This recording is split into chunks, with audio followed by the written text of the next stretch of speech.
إن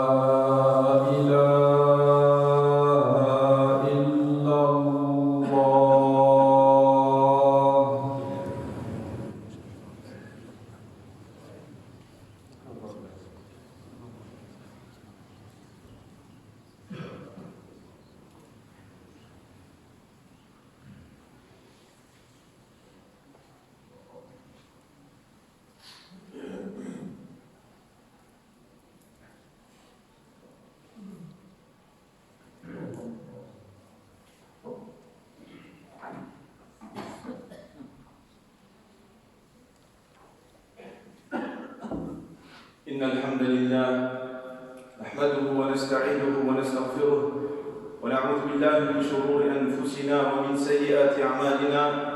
من يهده الله فلا مضل له ومن يضلل فلا هادي له، وأشهد أن لا إله إلا الله وحده لا شريك له، وأشهد أن سيدنا ونبينا محمدا عبده ورسوله.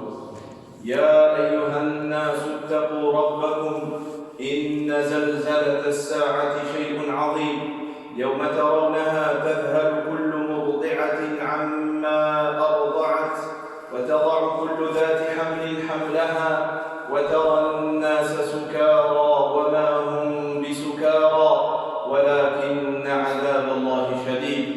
أما بعد أيها المسلمون، ها نحن في هذه الأيام المباركة، واعلموا رحمكم الله أن من سنن الله تعالى أنه فضل بعض ما خلقه على بعض، كما أن الله سبحانه وتعالى خلق الملائكة وفضل عليها جبريل عليه الصلاة والسلام وجعله أمين الوحي، واصطفى الأنبياء عليهم الصلاة والسلام وفضل منهم أولو العزم من الرسل، وعلى رأسهم سيدنا محمد صلى الله عليه وسلم، وفضل بعض الأماكن وبعض الأزمنة على غيرها كهذه الأيام المباركة. فينبغي لنا جميعا أن نكثر الاجتهاد في الطاعات وفي العبادات. وكان سعيد بن جبير، هذا من التابعين، هذا تلميذ ابن عباس، هذا كان يختم القرآن في ركعة واحدة، وعرف بالبكاء، بكثرة البكاء من خشية الله، كان يبكي بزاف إلى أن ضعف بصره. شوف علاش ضعف البصر، وشوفوا الآن احنا علاش كيضعف لنا البصر. الإنسان نهار كامل على الجوال ويشاهد التلفاز في اللهو ولعله في المحرمات، فينقص بصره وتنقص بصيرته كذلك. فهذا سعيد بن جبير رحمه الله تعالى كان يجتهد اجتهادا شديدا في هذه الأيام، وكان يحث الناس على العبادة فيها قائلا: لا تطفئوا سروجكم ليالي العشر. يقول لهم ما تطفئوش الضوء، بمعنى أكثروا من العبادة في الليل.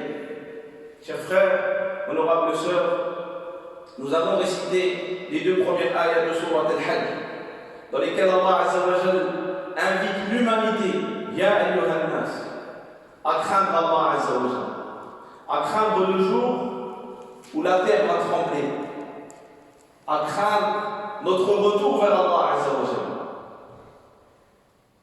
Alors, comment craindre Allah Azza wa Jal? En accomplissant ce qu'il nous a ordonné de faire et en nous éloignant de ce qu'il nous a interdit. Et comme nous l'avons dit la semaine dernière, nous sommes entrés depuis quelques jours dans une occasion exceptionnelle. Allah Azza wa Jal, par sa sagesse, a créé et a donné une importance à certaines choses qu'il a créées plus qu'à d'autres, à certains jours plus qu'à d'autres. Ces 10 jours ont une importance exceptionnelle. Le vendredi dans la semaine a une importance considérable. Comme Allah Azza wa Jal a créé les anges et a choisi parmi eux Jibril pour faire de lui le messager de la révélation. C'est lui qui a apporté la révélation au prophète alayhi salatu wassalam. Et Allah a créé des endroits et a fait que certains endroits sont préférés à d'autres. Alors nous sommes dans ces jours-là. Nous avons commencé. Nous devons continuer dans l'effort et le sacrifice, dans l'adoration d'Allah Azza wa Jal, dans toutes les portes de bien. Saïd ibn Jubayr, qu'Allah lui fasse Abbas, ce tabi'i qui lisait le Coran en entier dans une seule unité de prière, quand il veillait la nuit. Ce tabi'i, ce grand homme, qui tellement pleurait par crainte d'Allah, sa vue a baissé. Certains pourraient dire c'est exagéré, notre vue aujourd'hui baisse. Mais pourquoi est-ce qu'elle baisse?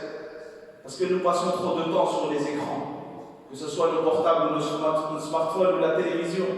Et encore, si c'est pour une chose utile, alhamdulillah, mais souvent c'est pour des futilités sans limite. Et dans beaucoup de cas, c'est pour le haram. Alors nos vues baissent et la vue de notre cœur aussi baisse. Al-Basira, la clairvoyance baisse.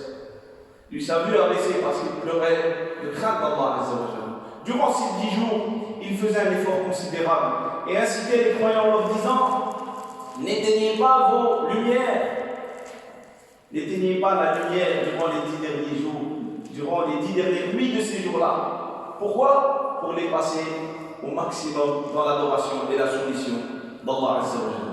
وفي هذه الأيام يأتي يوم عرفة، اليوم التاسع، يوم الخميس القادم إن شاء الله تعالى، وهو يوم يذكرنا بالآخرة.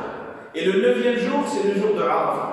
Et c'est un jour, lorsque les musulmans sont réunis sur le mont Arafah, qui nous rappelle le jour du jugement dernier. Alors cette année, c'est exceptionnel à cause de la maladie. Il n'y aura pas de Hajj sauf pour certaines personnes, pour que cette adoration ne s'arrête pas totalement. Et ça, c'est une bonne chose. Certaines personnes pourront faire le Hajj, pour que cette adoration ne s'arrête pas totalement. Mais la majorité des musulmans ne pourront pas le faire cette année. Alors, quel mérite pouvons-nous prendre de ce jour-là? Il y a surtout dans ce jour 2 choses. Wa yawm as-siyam wa yawm ad-du'a. C'est le jour du jeûne et c'est le jour de l'invocation. ويوم الصيام لقوله صلى الله عليه وسلم: صيام يوم عرفة أحتسب على الله أن يكفر السنة التي قبله والسنة التي بعده. Un jour de jeûne, car le prophète sallallahu alayhi wa sallam a dit que le jeûne du jour de Arafat, en ce jour-là, celui qui le jeûne, Allah Azza wa Jalla lui pardonne les péchés de l'an passé et de l'an qui le suit, c'est-à-dire l'an en cours. وهو يوم الدعاء مصداقا لقوله صلى الله عليه وسلم: أفضل الدعاء دعاء يوم عرفة وأفضل ما قلت أنا والنبيون من قبلي لا إله إلا الله وحده لا شريك له. أفضل الدعاء دعاء يوم عرفة لأنه أعظم أجرا وأجدر استجابة من الله تعالى. Et le prophète sallallahu alayhi wa sallam dira dans un hadith que la meilleure invocation est celle du jour de Arafat. Pourquoi est-ce que c'est la meilleure? Parce que, comme l'ont expliqué les savants, ce jour-là, cette invocation car l'invocation est une adoration, elle a une récompense plus grande que l'invocation faite à un autre jour. Et l'invocation du jour de Arafat est meilleure car elle est plus propice à être exaucée d'Allah Azza wa Jalla. فبماذا يدعو الإنسان؟ يدعو لخيري الدنيا والآخرة كما قال الله تعالى: فمن الناس من يقول ربنا آتنا في الدنيا وما له في الآخرة من خلاق ومنهم من يقول ربنا آتنا في الدنيا حسنة وفي الآخرة حسنة وقنا عذاب النار. L'être humain doit demander à Allah Azza wa Jalla pour ce bas monde et pour l'au-delà. Comme la ayah que nous venons de citer, certaines personnes ne demandent que le bas monde et ils n'auront aucune part dans l'au-delà. C'est une erreur. Il faut demander pour ce bas monde et pour l'au-delà. Il faut que tu invoques Allah pour toi, pour tes parents, pour ta famille, pour la communauté musulmane. Regardez l'état de la communauté musulmane. Alors c'est un jour où il ne faut pas perdre de temps. C'est un jour où il faut faire beaucoup de dua. وسل من ربك التوفيق وسل من ربك الثبات. ورحم الله الإبيري حيث قال: وسل من ربك التوفيق فيها وأخلص في السؤال إذا سألت ونادي إذا سجدت له اعترافا بما ناداه ذنون بن متى ولازم بابه قرعا عساه سيفتح بابه لك إن قرعت. كيفاش تسأل الله كالمسكين؟ أنتم تعرفون في بعض الدول المسكين غير يشوفك تيطلعك تعرفك فيبقى عليك في سبيل الله في سبيل الله، انت ما تبغيش تعطيه، يبقى حتى تقدر يدك في شيء وتعطيها. فهذا العالم هذا الأديب أبو إسحاق رحمة الله عليه من أدباء الأندلس يوصي تلميذه أبا بكر على الدعاء قائلا: ولازم بابه قرعا عساه، ابقى سل من ربك سل من ربك سل من ربك، سيفتح بابه لك إن قرعته. إذا تبقى تسأل من الله سيستجاب لك. Nous devons demander à Allah Azza wa Jalla. Comme Abu Ishaq al-Ibili, ce grand poète andalou, donne des conseils à son élève ou à son fils selon l'explication des savants, Abu Bakr. Et là, il va lui parler de l'importance de l'invocation. Et il lui dira: demande à Allah de te permettre de pratiquer le bien. Pourquoi nous demandons à Allah de nous permettre de pratiquer le bien? Car s'il ne nous permet pas, le bien deviendra difficile. Faire une bonne action, ça devient très lourd. Et faire le mal, ça devient très facile. Si tu ne demandes pas à Allah, faire le bien sera difficile. Sortir 200 € environ pour acheter un mouton, pour que tu l'égorges pour Allah et que tu le partages entre toi et ta famille, les nécessiteux, ça va être très difficile. Alors que toi et ta femme et plusieurs de tes enfants, vous avez des smartphones qui dépassent tous 800 à 1000 €. Ça devient facile d'acheter un smartphone à 1000 € aujourd'hui. Et ça devient difficile d'acheter une fois dans l'année une bête pour faire revivre cette sunna, cet acte d'adoration qui est recommandé, que le musulman ne doit pas délaisser s'il en a les moyens. Alors nous devons implorer Allah le jour de Arafah pour nous, pour qu'Allah Azza wa Jalla nous permette d'être stable dans le droit chemin et de mourir sur le droit chemin, car personne n'est à l'abri. Aujourd'hui, nous sommes dans la mosquée et nous ne savons pas dans quelle situation nous allons mourir. Alors, ce que nous demandons le plus, ce que nous demandons dans la prière, اهدنا الصراط المستقيم. أقول قولي هذا وأستغفر الله لي ولكم ولسائر المسلمين من كل ذنب فاستغفروه إنه هو الغفور الرحيم.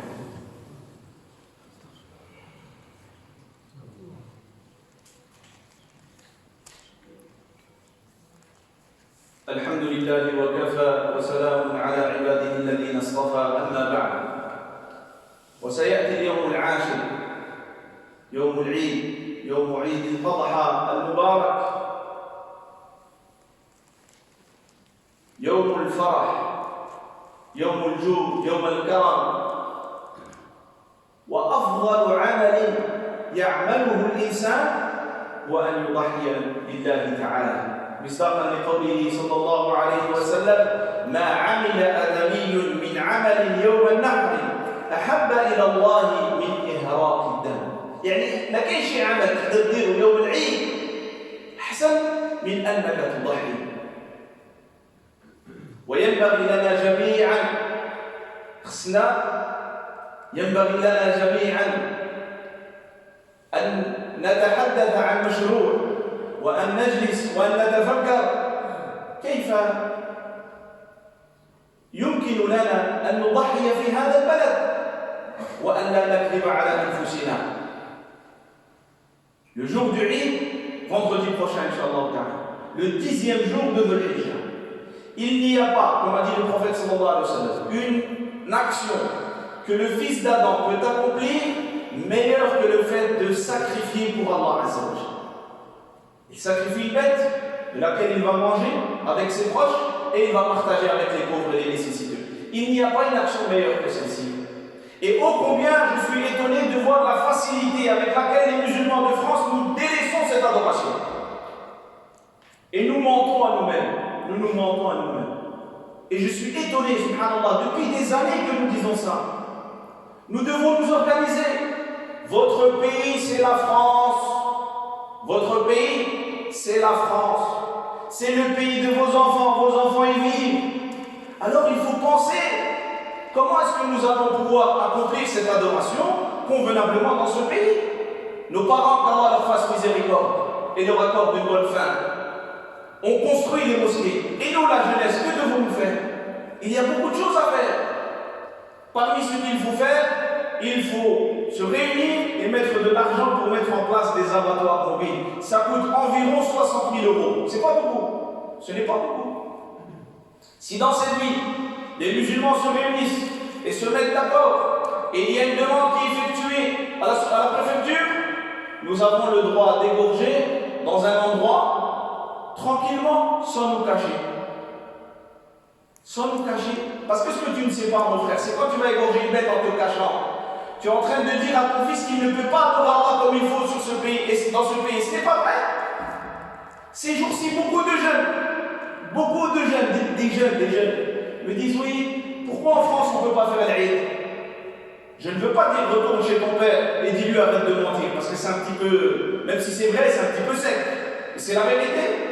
Qui vous a dit qu'on ne peut pas égorger en France? Pourquoi est-ce que vous propagez ce mensonge? Ce n'est pas vrai. Tu as le droit d'égorger en France. Il y a le droit à la liberté de culte en France. Et toutes les communautés, les hindous, les bouddhistes, sont arrivés il y a quelques années et ils sont organisés. Et pourquoi est-ce que nous ne nous organiserons pas?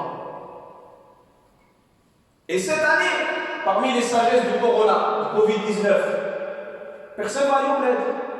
Il faut que tu égorges ici. Mais comme on n'a pas pensé, on pense toujours, on a un pied ici, un pied au bled, ah ben, on ne sait pas comment faire maintenant. Alors j'aimerais, et je ne sais pas ce qui se passera par la suite, si on se revoit ou on ne se revoit pas. Ça, c'est un projet à mettre en place. C'est un projet, je connais plusieurs mosquées qui l'ont fait. Ça vaut environ 60 000 €. C'est un projet qu'il faut faire. Pourquoi? Pour ne pas délaisser cette sunna. Nous voulons de dire le hadith. Les gens disent oui, mais moi j'envoie au bled et moi j'envoie là-bas et je donne la tête. C'est autorisé, mais que veut dire autorisé? Le meilleur, quelle est la meilleure chose? C'est que toi tu l'égorges. Et cette loi permet que des personnes qui seront formées ici en France pourront égorger après Salat al-Eid, parce que beaucoup de boucheries ont déjà égorgé les moutons qu'ils vont vous vendre pour l'Eid.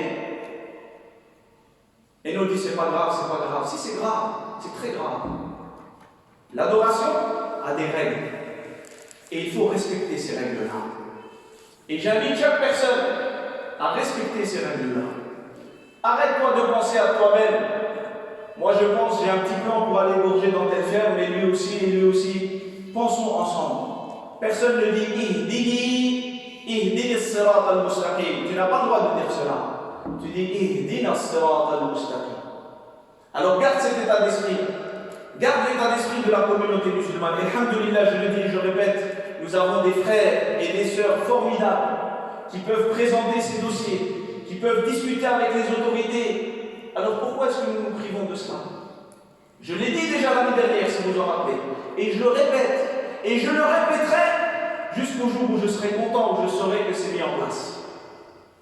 Et c'est ça le but de la khutbah. Ce n'est pas que je vienne ici comme un chanteur et que je vous dis 2-3 choses et que je m'en aille. Nous devons concrétiser des choses pour nous et pour les générations à venir.